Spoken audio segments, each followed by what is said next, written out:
Coming up, a water bill is expected to be paid but exceeds $20,000. And Verizon unveils new cell phone plans that can be beneficial moving forward.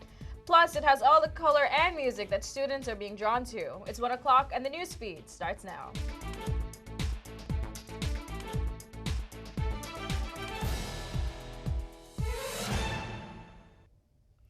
Good afternoon, everybody, and thank you so much for joining us on the NewsFeed. Happy Thursday.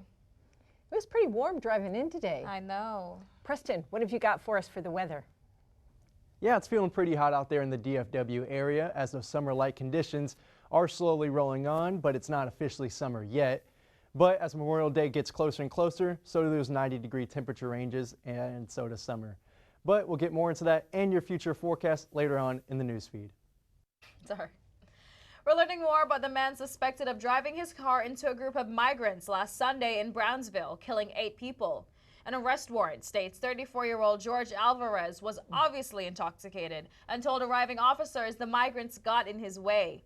Alvarez ran a red light and lost control of his Range Rover when he slammed into 18 people near a migrant shelter. He had marijuana and cocaine in his system. He faces 8 counts of manslaughter and 10 counts of aggravated assault. Alvarez remains in custody on $3.6 million bond. In Houston, investigators are still trying to determine how a 4-year-old was able to get his hands on a loaded gun and then shoot a 1-year-old in the lower leg. The bullet went through the toddler's leg without striking any arteries. Officers aren't certain where the pistol was found, but it was obviously unsecured. As for any arrests, once all facts are gathered and presented, it will be up to the district attorney's office and grand jury to decide. A 90-year-old Houston woman has been having issues with the local water company for over a year. It started with a $5,000 bill, which has since ballooned to nearly $60 grand. Zach Zawardi has the story. Across from her dream home, still being built. The yellow, I guess, is supposed to let you know it will be cut off if you don't pay that bill. 90-year-old Southside homeowner Naomi Brazel says her most recent water bill I received on May the 12th, that's a few days ago, was bigger than you might expect. Way bigger. $58,000. It's an issue her son Reginald says started about a year ago. With the trailer Naomi is staying in, also on her family's property during her home renovation. Originally, it was a default in the trailer that was no one was aware of, and it had something to do with the toilet system, and it was the water just spewing going into the sewage. At that point, Naomi got her first big bill. So when she got the first bill over $5,000, you know, that got our attention. We contacted them several times, a contractor also, and tried to get them to help adjust it. And they say despite the water being cut off, Naomi's bills kept rising. And multiple meter readings appearing to show virtually no change. You see the difference in the reading, it's like it doesn't make any sense. You know, the jump from 5,000, 12,000, then to 58,000. She says she's made lots of calls, but hasn't got any traction. I've talked to the water company more than 3 times, only by myself, trying to get this settled, and no consideration.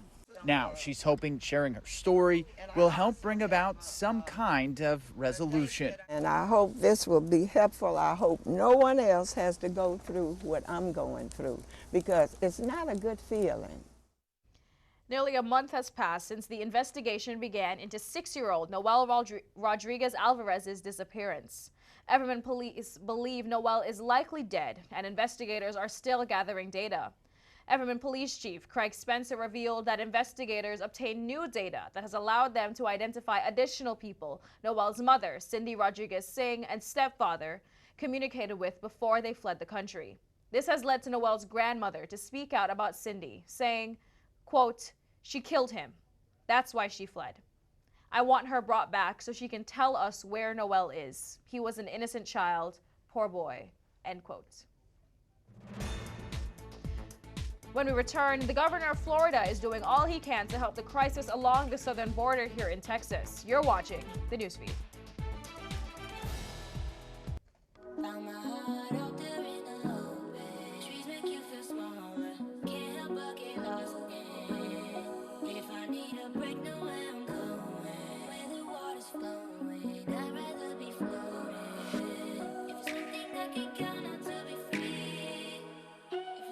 Feel the beat of nature at a park or forest near you.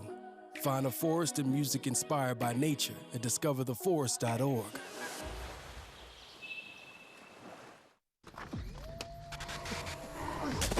Multiple studies have shown that marijuana can slow both driver reaction and response time, which can be really dangerous. He's here. He's here. Wait. What? I can't drive. Why? My. Oh.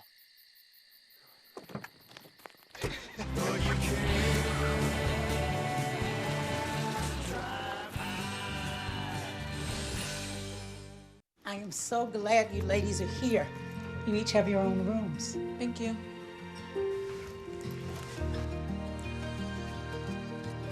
Go.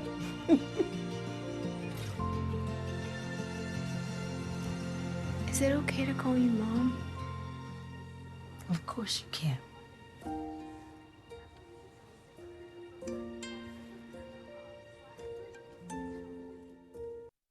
Every day, thousands of kids start vaping.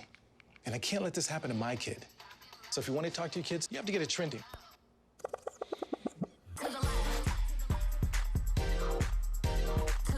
No, you're doing it wrong.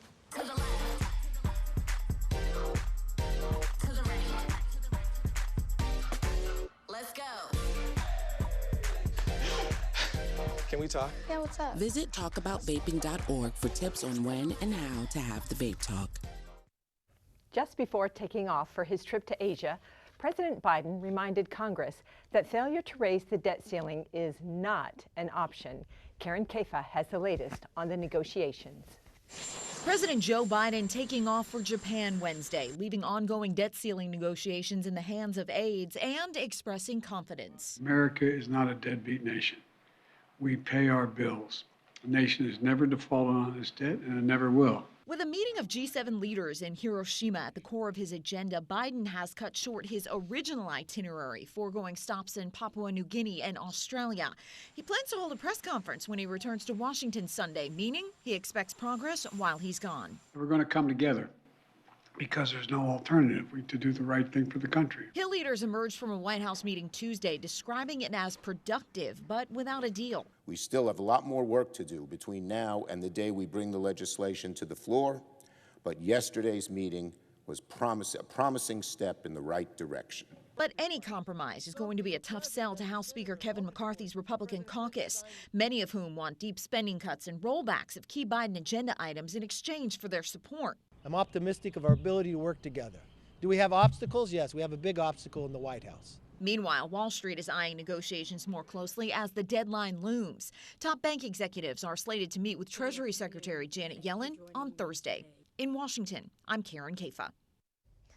Former Texas Governor Rick Perry is hinting he might run for president next year. Perry served as Energy Secretary during the Trump administration and says right now he is undecided whether he will jump into the race or even support the former president. Crisis at the border continues after Title 42 expired last week, with more and more major U.S. cities starting to feel their resources being stretched beyond capacity. Federal leaders may disagree on the status of any migrant surge or no surge along the U.S. southern border, but one thing both major political parties appear to agree on is the need for swift federal immigration reform. Here is Laura Aguirre. It was a quiet start to the week at many U.S. border entry points. The massive migrant crowds of last week, nearly non-existent after the end of Title 42 restrictions. The United States Border Patrol has experienced a 50% drop in the number of encounters versus what we were experiencing earlier in the week before Title 42 ended. Homeland Security comparing 10,000 migrant encounters a day before Title 42 ended, with just 4,200 arrivals on Saturday. Not everyone agrees that a surge has been averted. They can't predict the peak. CBP said 40% increase is expected with Title 42 gone.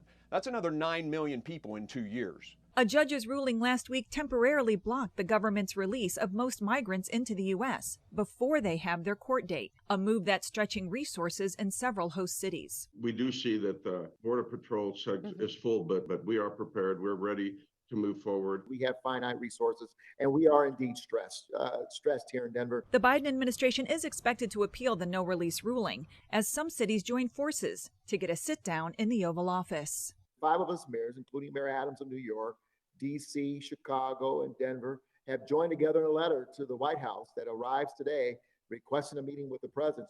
The federal government should get all the border mayors in one room so we can all be on the same page. This is not a Democrat or Republican problem. This is an American problem. I'm Laura Aguirre reporting. Florida Governor Ron DeSantis announced Tuesday that the state will again deploy assets to Texas to help defend the southern border. A news release from the governor says more than 100 Florida Highway Patrol troopers and 200 Florida Department of Law Enforcement officers will be sent to Texas. They will be joined by 800 Florida National Guard soldiers. The current conditions are fantastic with no wind in sight. But will those conditions continue? More on that next. If I could be you, and you could be me for just 1 hour. If we could find a way to get inside each other's minds. Walk a mile in my shoes. Walk a mile in my shoes. Well, before you abuse, criticize, and accuse, walk a mile in my shoes. Last week, Brandon met a girl on a dating app. One day after work, he finally found the courage to ask her out. No answer. He started to panic. Was he being too pushy? Maybe it was too... Hey, sorry I didn't respond. I was driving. I would love to go on a date. How does tonight sound? Brandon tried to play it cool, but inside he knew. A girl so smart, so responsible, she must be a keeper. Put a frog in a pot of boiling water and it'll jump right out. But put a frog in a pot of cool water and slowly heat it up, and that frog will boil. As veterans, we can tell ourselves the lie that it's easier to stay in that boiling water, to disconnect. But you've never been interested in easy. You are not a frog. Find resources at va.gov/reach. Welcome back to the newsfeed. Right now we're seeing about 85 degrees in the DFW area with low wind and low humidity right now and partly cloudy skies in the DFW area.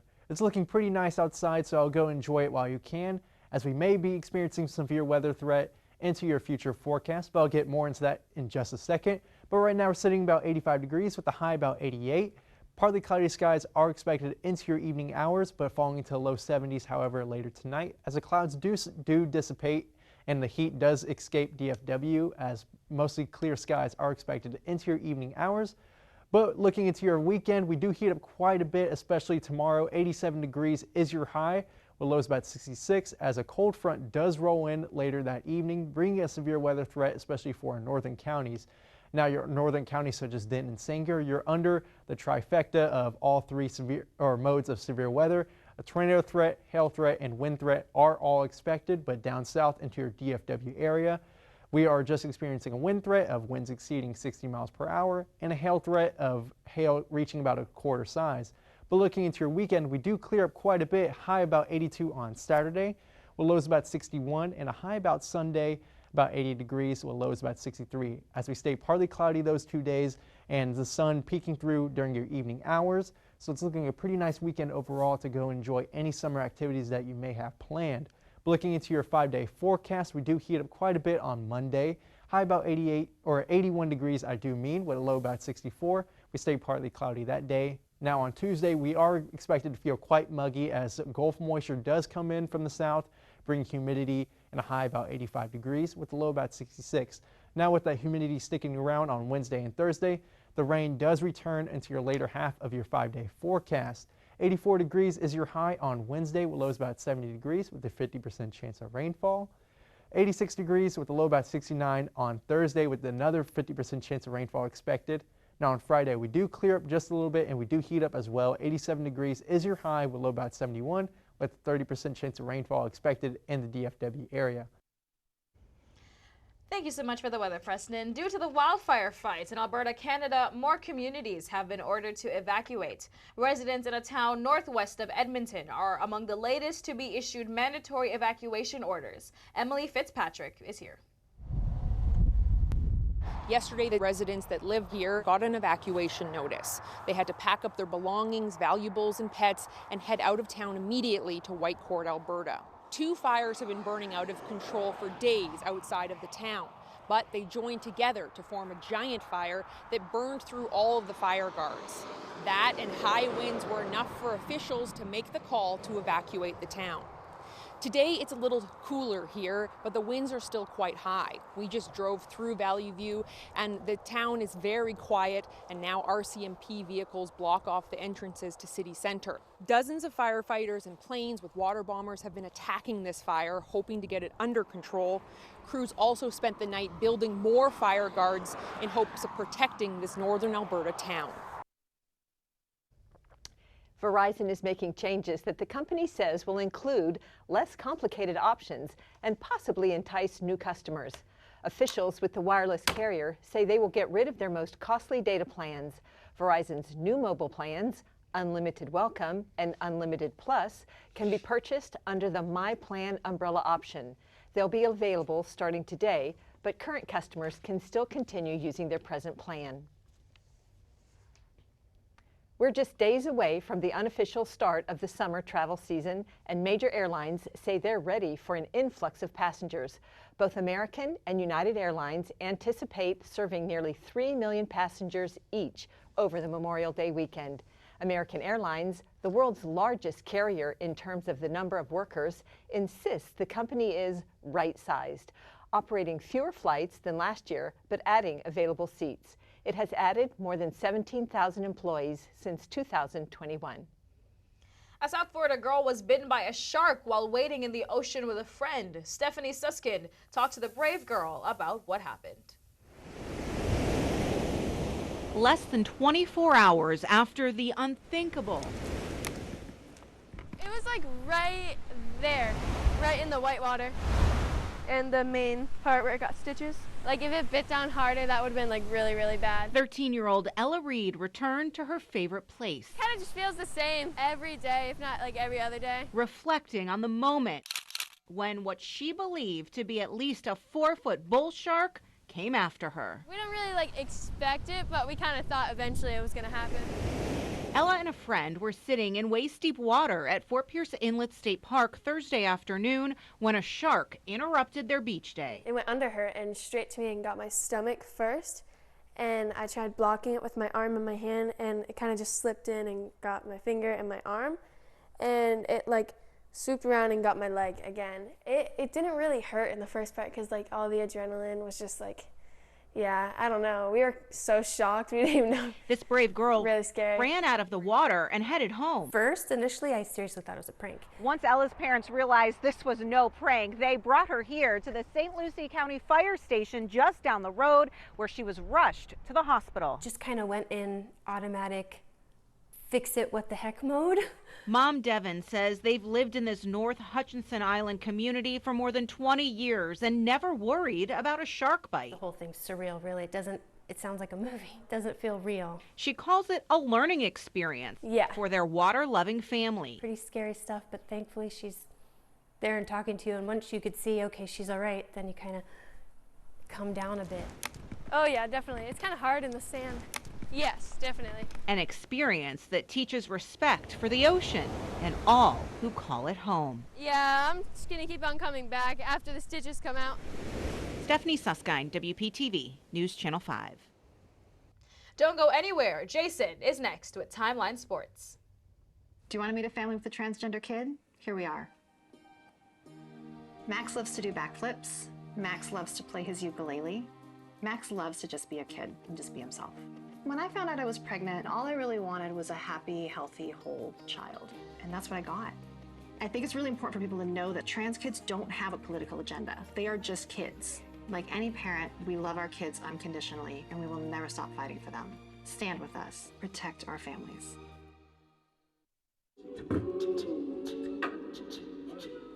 Man, it's lonely. Like, going through life lonely. There is the therapeutic aspect of music, just expressing how you feel.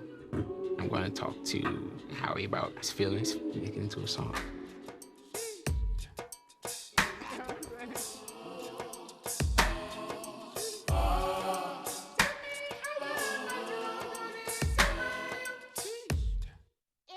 There was an old woman who lived in a shoe. She had so many children, she didn't know what to do.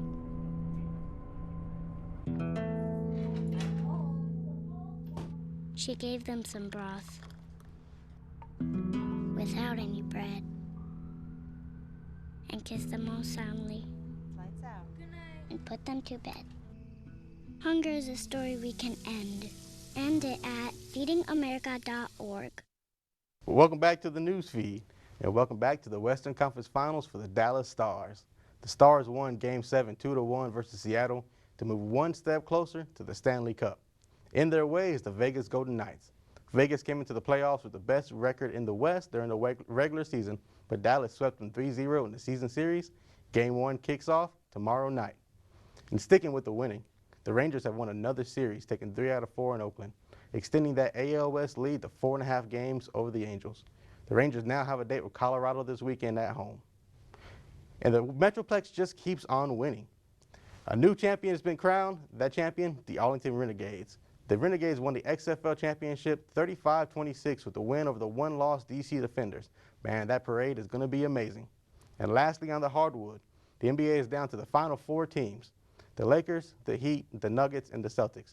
Stop me if you heard this before, but those are the same 4 teams that faced off during the 2020 bubble season, in which the Lakers won the title that year. Will we have the same winner? Stay tuned to the NBA playoffs to find out. And that's your Timeline Sports. More color, music, and students. We'll have that story when the NewsFeed returns. Jason, let's go see your room.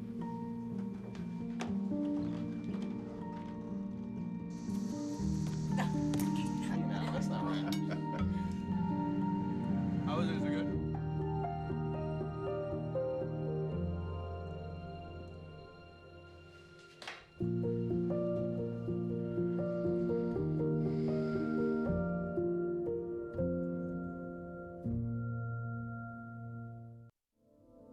We all know what it's like to feel alone. But it just takes one new connection. Want to get out of here? To empower many. This is unbelievable. It doesn't take a superhero to bring forces together. We all have the power to reach out Let's go! and help someone feel like they belong. Pretty cool, huh? We are stronger together. Can't believe you're doing this alone. I've done it before. I remember. You threw your back out. How you holding up? Hand me that board. Nothing wrong with getting help. I'm good. I did it when Felicia left. I'll figure it out.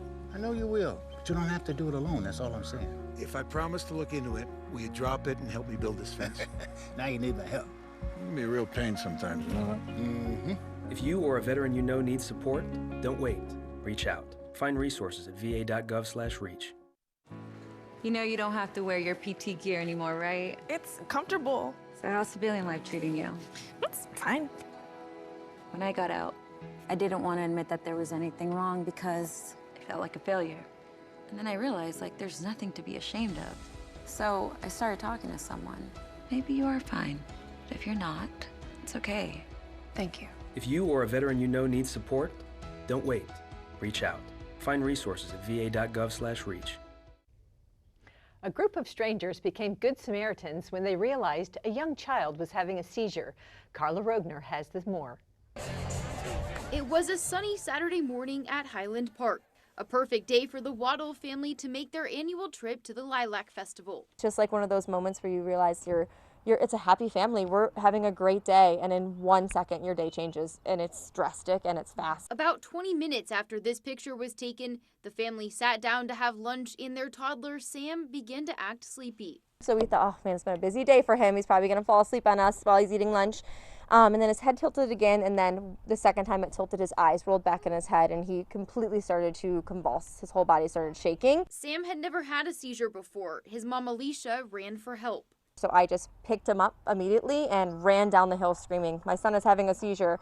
And then all of these people came running towards me immediately. Among them, a pediatric nurse and another mom who knew exactly what to do because her son has seizures. That woman standing right there told me, get him on his side, like make sure he, his mouth is open, doing all of these things, showing me what to do with his body to keep him safe. I didn't know that if she wasn't there. She helped me keep my son safe the entire time he was having a seizure. Those strangers helped keep her calm and kept an eye on Sam until an ambulance could navigate its way through the festival crowds. Now Sam is feeling better, back to his playful self and ready to turn 2 in a few days. His mom and dad are filled with gratitude for the Good Samaritans who emerged from the crowds on Saturday. And I just want them to know, like, Sam is healthy and he's happy and he's our playful little boy because they were able to come and help us in our time of need without even thinking of themselves. In a drop of a hat, everyone dropped everything for our son, and I just wanted people to know how thankful we are for that. A high school in Seattle, Washington is offering an arts program that continues to expand, not only with bright colors, but with students. Maddie White explains. In Skagit County, the only thing brighter than the tulips So I'm going to bring out the dancers. are the skirts on the students. All right, girls. At Mount Vernon High School. Here we go. 1, 2, 3. It's a class that anyone could take. It counts as PE credit here at the high school. Where teenagers can learn to live out the traditions of their heritage. My mom used to dance when she was young. Ándale, eso. Like folklorico dance. I love the zapateado. And mariachi music. 1, 2, 3. I get to play songs that are from my country and my homeland. Because even in a music genre traditionally male-dominated, you'll find students unafraid to break the mold. That's a beast of an instrument, but she plays it well. Who say their teacher, Mr. Ramon Rivera, empowers them. I could have chose a completely different instrument, and I chose this one because I wanted to show, my fellow Latinas, you can do this. And she says mariachi's done wonders for her social and emotional well-being. Socially, it has made me a way more confident person. When I first met Mr. Rivera, I was a really antisocial kid. Something Eddie Gonzalez relates to. There was a time where I literally just stayed at my desk, hoodie on, just did my work quietly. I never talked to anyone. I was like pretty much alone. But how those days have changed. I'm more social. I'm more of a positive person now. I talk to my teachers a lot more. Yeah. One study shows schools that have music programs have a higher attendance rate of 93%. Good job. Compared to 85% in schools without music programs. Music teaches discipline. It's definitely driven me to keep my grades up. Come on, let's jump, jump, jump. Rivera says 95% of his mariachi seniors this year are doing things no one else in their family ever has. We have a lot of migrant farm workers here. To graduate high school, and a lot of their parents never went to college. But these kids tell me they are. I really want to go to UCLA. I'm going to attend Skagit Valley College. Eastern Washington University. So it's not just their folklorico skirts that are bright. It seems their futures are too. I would not be who I am right now without this program and without Mr. Rivera.